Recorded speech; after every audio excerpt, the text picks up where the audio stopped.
আসসালামু আলাইকুম। প্রিয় শিক্ষার্থীরা, তোমাদের জন্য আজকে একটি ছোট্ট ভিডিও নিয়ে আসছি। সেটা হলো যে আমরা যখন নরমালি কোন একটি মান বের করার চেষ্টা করি, সে মানের কিন্তু প্রত্যেকটি রীতি কি থাকে বা প্রত্যেকটা রাশির কিন্তু একক থাকে। তো এই এককগুলো যখন আমরা পরিবর্তন করি অর্থাৎ সেন্টিমিটার থেকে মিটার, সেন্টিমিটার স্কয়ার থেকে মিটার স্কয়ার কিংবা সেন্টিমিটার কিউব থেকে মিটার কিউব, তখন আমাদের একটু সেন্স কম কাজ করে বা অনেক সময় ভুল করে ফেলি। তো সেইটার জন্য খুব সহজে একটি মনে রাখার কৌশল আমি তোমাকে শেখাচ্ছি। যদি মনে হয় যে তোমার একটু উপকার হবে তাহলে তুমি দেখতে পারো এই ভিডিওটি। দেখো, ধরো তোমাকে বলা হয়েছে যে 5 সেন্টিমিটার আছে। তো এই 5 সেন্টিমিটার সমান সমান কত মিটার হবে? ওকে?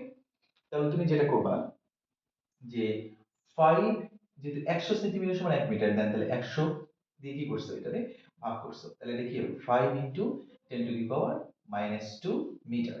দেন যদি প্রবলেমটা হয় এরকম যে তোমাকে বলা হয়েছে যে 5 সেন্টিমিটার স্কয়ার সমান কত মিটার স্কয়ার, তখন প্রবলেমটা একটু জটিল হয়, তাই না? তো এখানে একটু খেয়াল করে দেখো, এখানে সেন্টিমিটার দুইটা আছে। তাহলে একটা কাজ করি, 5 ডিভাইডেড বাই 100 ইনটু 100, দেন তাহলে কি হলো, এখানে দুইটা শূন্য আছে মানে মোট দুইটা দুইটা চারটা।